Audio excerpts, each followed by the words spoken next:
Shri Kurukkoli Moideen. Sir, ലോകസഞ്ചാരികളെ ആകർഷിക്കുന്ന വളരെ പ്രധാനപ്പെട്ട ടൂറിസ്റ്റ് കേന്ദ്രങ്ങൾ നമുക്ക് കേരളത്തിൽ അനവധിയുണ്ട്. ഈ അജൈവ മാലിന്യങ്ങൾ കൊണ്ടുണ്ടാകുന്ന പ്രശ്നങ്ങൾ പോലെ അതിനേക്കാൾ ഗുരുതരമായി വരികയാണ് മദ്യവും മയക്കുമരുന്നും ഉപയോഗിക്കുന്ന ആളുകളുടെ നിർബാധമുള്ള സഞ്ചാരം. വിദേശ വനിതയെപ്പോലും ആക്രമിച്ച സംഭവം കേരളത്തിൽ ഈയിടെ ഉണ്ടായി. അപ്പോൾ ഇത്തരത്തിലുള്ള ആളുകളുടെ ഈ പേക്കൂത്ത് നിയന്ത്രിക്കാൻ വലിയ സംവിധാനം ഉണ്ടാക്കാൻ കഴിയുമോ എന്നാണ് എനിക്കറിയേണ്ടത്. സർ, പല പഠനങ്ങളും തെളിയിക്കുന്നത് ഇന്ത്യയിൽ വളരെ ശാന്തമായി ടൂറിസ്റ്റ് കേന്ദ്രങ്ങൾ ആസ്വദിക്കാനും അതുപോലെ തന്നെ മറ്റ് തെറ്റായ പ്രവണതകൾ ഇല്ലാതെ പോകാനും സാധ്യമാകുന്നൊരു സംസ്ഥാനമുണ്ട്. ആ സംസ്ഥാനത്തിൻ്റെ പേര് കേരളമാണ് എന്നുള്ളതാണ്.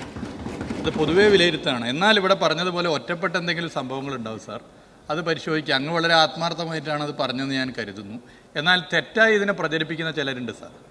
കേരളത്തിലെ ടൂറിസ്റ്റ് കേന്ദ്രങ്ങളൊക്കെ ആകെ കുഴപ്പമാണ്, കേരളം ആകെ കുഴപ്പമാണ്, കേരളം മദ്യത്തിൻ്റെയും ലഹരിയുടെയും പിടിയിലാണ് എന്നൊക്കെ പ്രചരിപ്പിക്കുന്ന ചില സാമൂഹ്യ ദ്രോഹികൾക്ക് സമാനമായ മനസ്സുള്ള ചിലരും നമ്മുടെ നാട്ടിൽ ജീവിക്കുന്നുണ്ട്. അങ്ങെന്തായാലും അതിലില്ല എന്ന് എനിക്ക് ഉറപ്പാണ്.